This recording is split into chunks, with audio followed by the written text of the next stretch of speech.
یسوع ایک مفلوج کو شفا دیتا ہے۔ کلام اقدس میں سے مقدس لوکا رسول کی معرفت لکھی گئی انجیل 5 باب 17 سے 26 آیات۔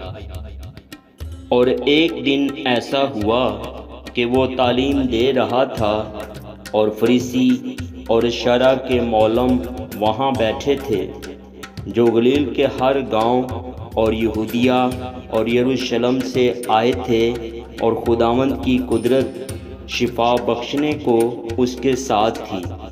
اور دیکھو، کئی مرد ایک آدمی کو جو مفلوج تھا چارپائی پر لائے اور کوشش کی کہ اسے اندر لا کر اس کے آگے رکھیں، اور جب بھیڑ کے سبب سے اس کو اندر لے جانے کی راہ نہ پائی تو کوٹھے پر چڑھ کر کھپریل میں سے اس کو کھٹولے سمیت بیچ میں یسوع کے سامنے اتار دیا۔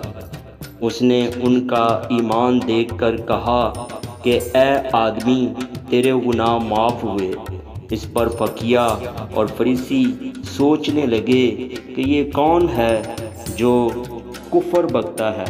خدا کے سوا اور کون گناہ معاف کر سکتا ہے؟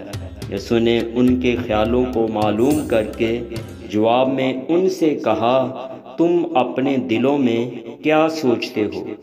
آسان کیا ہے، یہ کہنا کہ تیرے گناہ معاف ہوئے، یا یہ کہنا کہ اٹھ اور چل پھر؟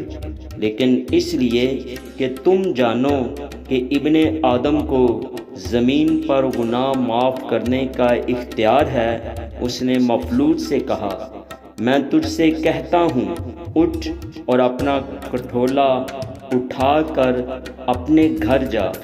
اور وہ اسی دم ان کے سامنے اٹھا، اور جس پر پڑا تھا اسے اٹھا کر خدا کی تمجید کرتا ہوا اپنے گھر چلا گیا۔ وہ سب کے سب بڑے حیران ہوئے اور خدا کی تمجید کرنے لگے اور بہت ڈر گئے، اور کہنے لگے کہ آج ہم نے عجیب باتیں دیکھیں۔ آمین۔